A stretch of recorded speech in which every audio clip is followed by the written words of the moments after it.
Mummy papa से सुबह ही बात हुई है। झूठ बोलोगे तुम अभी इतना नॉर्मल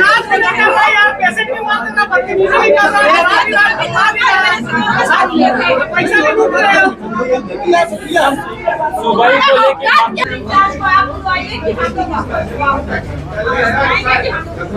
कि गरीब है तो उसकी इज्जत नहीं है। हमारे देश में डेमोक्रेसी है ना, डेमोक्रेसी है।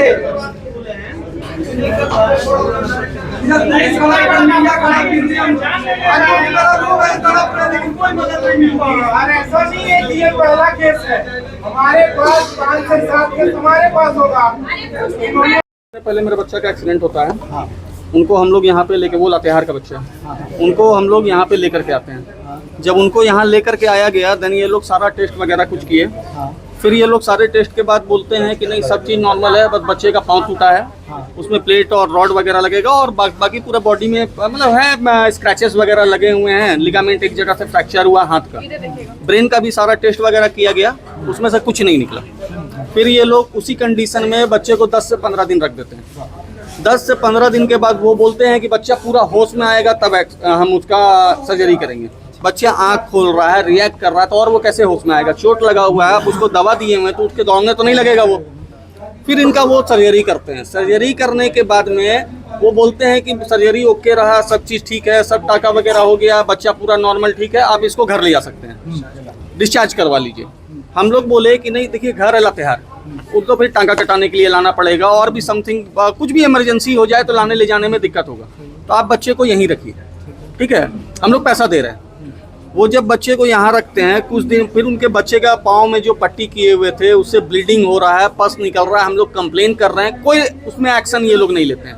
3 दिन तक डॉक्टर नहीं आते हैं, उसके बाद उनका पट्टी चेंज होता है। फिर पट्टी वगैरह चेंज करके कुछ दिन के बाद ये फिर क्या बोलते हैं कि बच्चे का पाँव में इन्फेक्शन हो गया, उस इन्फेक्शन का एरिया को कट करके निकालना पड़ेगा और दोबारा से सर्जरी करनी पड़ेगी। चलिए ठीक है, वो भी ये लोग दोबारा से सर्जरी भी करते हैं। सब चीज़ होने के बाद कल ये फिर क्या हमको बोल रहे हैं कि नहीं बच्चे का इन्फेक्शन बढ़ते जा रहा है, पाँव काटना पड़ेगा।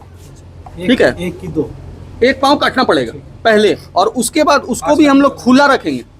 उस चीज़ को भी अभी हम लोग पैक नहीं करेंगे, हम लोग उस चीज़ को भी खुला रखेंगे कि इन्फेक्शन अगर और बढ़ा तो और ऊपर से फिर दोबारा काटना पड़ेगा। ठीक है, देन फिर हम जब बोले कि 17, 18 साल 19 साल का लड़का है, हम बोले पाँव कट जाएगा तो कुछ तो और तरीका होगा।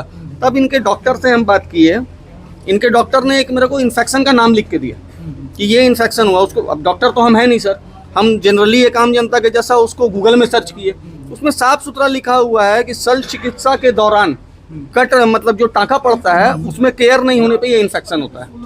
ठीक है, उसके बाद ये लोगों से रात को मेरा बात होता है कि ऐसा आप पाँव कट करने का बात कर रहे हैं, ये कर रहे हैं, वो कर रहे हैं। उसको हॉस्पिटल में वो बंदा 1.5 महीने से एडमिट है, अगर उसको इन्फेक्शन हुआ तो हुआ कैसे?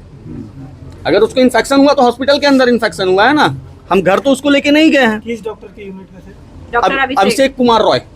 ठीक है, उसके बाद ये लोग क्या बोलते हैं, इनके मैनेजमेंट GM जो हैं इनके, वो हमको बोले कि नहीं सर, इनसे हम मांगे कि आप पहले रिपोर्ट दीजिए, हमको उसका क्रॉस एग्जामिनेशन भी कराना है। ये लोग रिपोर्ट देते हैं, उसके बाद बोलते हैं 2 घंटे में आपको बता रहे हैं सर कि इसमें क्या हुआ है, पूरा केस का इंक्वायरी लेने दीजिए। फिर 2 घंटे बाद बात हुआ तो बोला कि सर कल हम लोग सुबह में सब डॉक्टर्स और बोर्ड का मीटिंग है, उसमें पता चलेगा कि किसकी गलती है किसकी गलती नहीं है, ये है वो है, ऐसा है वैसा है। जब वाला भी बात बता दीजिए, अब उसके बाद आज सुबह ये लोग अपना क्या मीटिंग किए क्या नहीं मीटिंग किए कुछ नहीं पता। मीटिंग के बाद ये क्या बोलते हैं कि नहीं सर बच्चे का माथे में इन्फेक्शन हो गया, ब्रेन में इनका इन्फेक्शन चढ़ गया है, उनको अब हम लोग नहीं बचा पाएंगे, आप लोग ले जाए। वेंटिलेटर पर मेरा बच्चा डला हुआ है। कितना खर्च हो गया आपका? अभी तक यहाँ 16-17 लाख रुपया का एवरेज हम लोग यहाँ पेमेंट कर चुके हैं। इसके बाद ये क्या बोलते हैं, अभी जब हम लोग गए ICU में बच्चे को देखने के लिए, उनसे पूरा बच्चा का बॉडी नीचे से ब्लैक पड़ा हुआ है। तो हम लोगों ने पूछा कि इनको क्या ऐसा इन्फेक्शन हुआ, क्या इनको ऐसा दवा चला है जिससे कि ये ब्लैक हो गया। ये लोग तो आप लोग हॉस्पिटल की गलती है। तो वो ICU वाले बंदे बदतमीजी करते हुए क्या बोलता है, तुम लोग को यहाँ लाने कौन बोला था इसको, तो बंद कीजिए ना हॉस्पिटल। भागो तुम यहाँ से, नहीं भागो यहाँ से, नहीं तो गार्ड से धक्का दे करके निकलवाएंगे। अच्छा, लास्ट टाइम कब मिले थे बच्चे से और कैसी कंडीशन थी? अभी 2 घंटे पहले उससे हम लोग देखने गए हैं, वो लोग सामने तो जाने नहीं देते हैं, उसको पूरा अंदर में ढक के रखे हुए हैं, फेस छोड़ के पूरा नीचे का बॉडी ब्लैक हो चुका है। लास्ट टाइम बात कब हुई थी आपके बच्चे से? लास्ट टाइम बात कितने दिन पहले हुआ था? लास्ट टाइम बात 2 या 3 दिन के पहले वो पूरा रिएक्ट किया है। अब क्या करना है, क्या चाहिए? क्या चाहते हैं सर? हम तो बस यही चाहेंगे ना कि मेरा बच्चा ढंग से जो निकल जाए भाई, जिंदा पहुंच जाए मेरे घर। हम तो यही चाहेंगे ना। ठीक है। अभी तक अस्पताल की तरफ से किसी प्रकार की कोई अनहोनी वाली खबर जो है आपके तक नहीं, अभी तक नहीं, अनहोनी की खबर अभी तक, मतलब वो डेथ की खबर कुछ नहीं दिया है ये लोग। ठीक है। अभी क्या परिचय आप बता दीजिए, नाम बता दीजिए। मेरा नाम हुआ आशीष कुमार तिवारी, मैं उनके जीजा हूँ। साथी हैं जो लातेहार से हैं और उनके परिजनों के साथ 1.5 महीने हमने पहली बार सुने हम कि एक्सीडेंट होता है, पैर में चोट होता है, इसके बाद आदमी मर जाते हैं। ये हॉस्पिटल जान बचाने के लिए कम और जान लेने के लिए ज्यादा जाना लगा है। लूट खसूट में फंसी इस हॉस्पिटल और इनके प्रबंधन को मैं चेतावनी देता हूं कि आधे घंटे के अंदर आप यहां आए और अपनी जवाबदेही दे, नहीं तो हम धरना देंगे यहां पर। 5 बजे हम लोग एम्बुलेंस फ्लाइट अभी अरेंज किए हैं, तो हम लोग क्या उसको कैंसिल कर दिए। पेशेंट हमारे घर में मर रहा है, यहाँ से हम लोग लेके गए, उसके बाद भी इन्फेक्शन हो रहा है। 15 दिन हम लोग यहाँ एडमिट रखे, 4 लाख रुपए बिल बनाया है। फिट टू फ्लाई नहीं दे रहा है। फिट टू फ्लाई नहीं दे रहा है।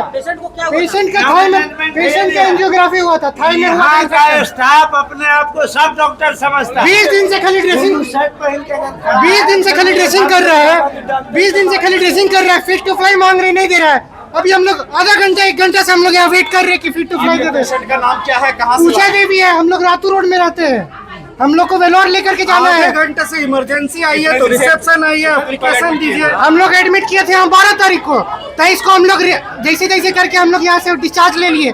अब हम लोग यहाँ से जिद कर रहे हैं कि हम लोग को फिट टू फ्लाई दीजिए, कि हम लोग 2 घंटे में पहुंचे वेलोर। वहाँ हम लोग डॉक्टर लोग को सब अटेंड कर लिए, फ्लाइट एयर एम्बुलेंस हम लोग मैनेज कर लिए है, सबका बिलिंग हो चुका। अभी हम बोल रहे ये अभी फिट टू फ्लाई में 4-5 दिन लगेगा। हम लोग बताए अभी तुरंत निकलना, तो बोलते आप रुकिए। अब हम लोग आधे घंटा से हम लोग वेट कर रहे हैं, डॉक्टर नहीं आ रहा है। डॉक्टर नहीं आ रहा है तो डॉक्टर कहाँ है? रिप्रेजेंटेटिव नहीं है, तो अलग अलग डॉक्यूमेंट चाहिए। अभी ये लोग क्या समझेंगे? ये लोग तो आराम से हम लोग के साथ खेल रहे हैं। 23 तारीख को माँ रिलीज हुई है। हम लोगों ने अरेंज कर लिया है वेलोर में इलाज के लिए। फिट टू फ्लाई एक पेपर का रिक्वायरमेंट होता है, एयरपोर्ट अथॉरिटी मांगता है। फिट टू फ्लाई के लिए इनसे मांग रहे 1 घंटे से। रिसेप्शन आई है, एप्लीकेशन लिख दिए, इमरजेंसी आई है, देखते हैं 10 आदमी बात कर लिया है, लेकिन कोई आदमी इसको सॉल्व नहीं कर पा रहा है। 5 बजे मेरा फ्लाइट है, अभी बज गया 2:45। मैं कितना देर और इंतजार कर सकता हूँ इसके लिए? मैनेजमेंट बहुत गंदा मैनेजमेंट है, बहुत लापरवाही।